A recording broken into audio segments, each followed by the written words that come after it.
आई हम मधुश्रावणी पंचमी के पाँचों बिन्नी कहि रहल छी, जकरा फकरा कहै छी अहाँ सब, सएह कहि रहल छी। जहिया सँ भेल मनमा नारे, बिसहरि खसली शंभु भंडारे।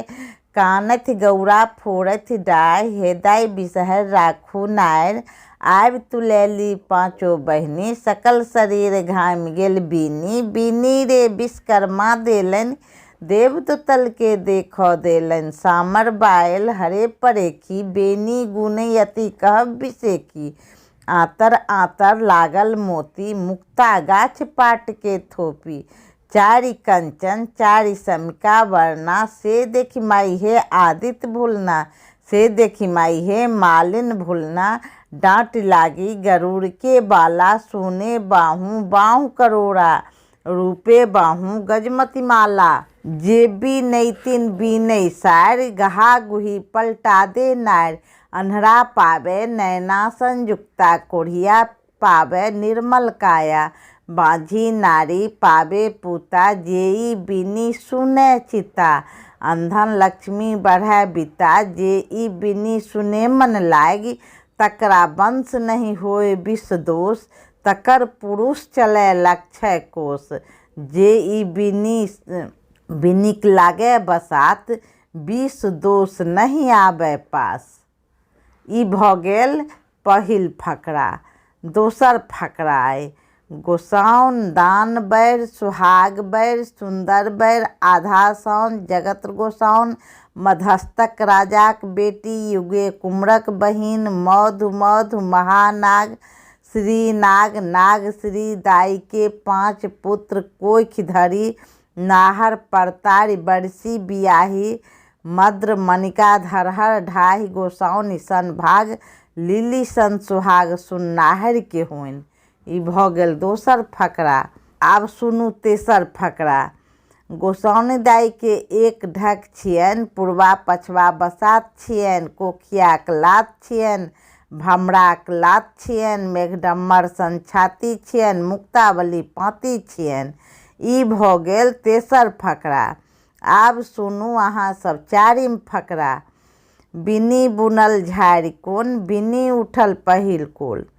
बिन्नी बुनल झाड़ि कोन, बिन्नी उठल दोसर कोन। बिन्नी बुनल झाड़ि कोन, बिन्नी उठल तेसर कोन। बिन्नी बुनल झाड़ि कोन, बिन्नी उठल चारिम कोन। बिन्नी बुनल झाड़ि कोन, बिन्नी उठल पाँचम कोन।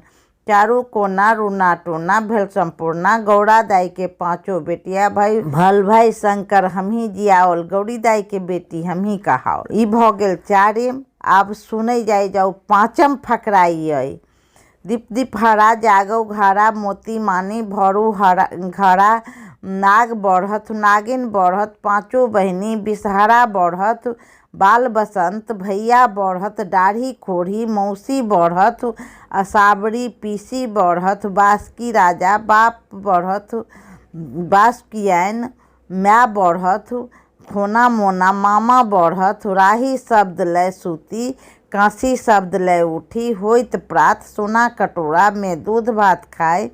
साँझ सूती प्रात उठी, पटोर पहिरी कचोर ओढ़ी। ब्रह्मा देल कोदारि, विष्णु चाँछल बाट।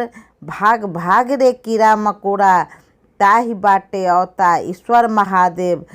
परल गरुड़ के ठाठ, आस्तिक आस्तिक गरुड़ गरुड़ गरुड़। ई पाँचों फकरा 3 बेर सुनि कऽ तहन कथा प्रारंभ होइत अछि। कथा सँ पहिनहु सुनायल जाइ छै, पाँचों फकरा सुनल जाइ छै, और कथा के बाद सेहो सुनायल जाइ छै।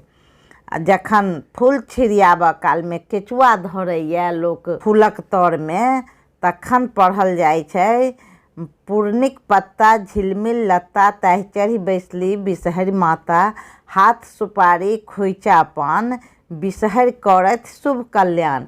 ई 3 बेर पढ़ि कऽ केचुआ ओहि फूलक तर में लोक कन्या सब राखि दै छथिन। तखन फेर कथा भेला के बाद ई फकरा होइए। जखन केचुआ रखाइए तकर बाद गोर लागि कऽ अपन पबनैतिन उठि जाइ छथिन। तो आई भ गेल। आई एतेक हम कहनौ फकरा बिन्नी पाँचो आई के वीडियो में आइ। आब दोसर वीडियो जे आयत ओहिमे कथा प्रारंभ करब एक एक दिन के, तखन अहाँ सब सुनै जाय जायब।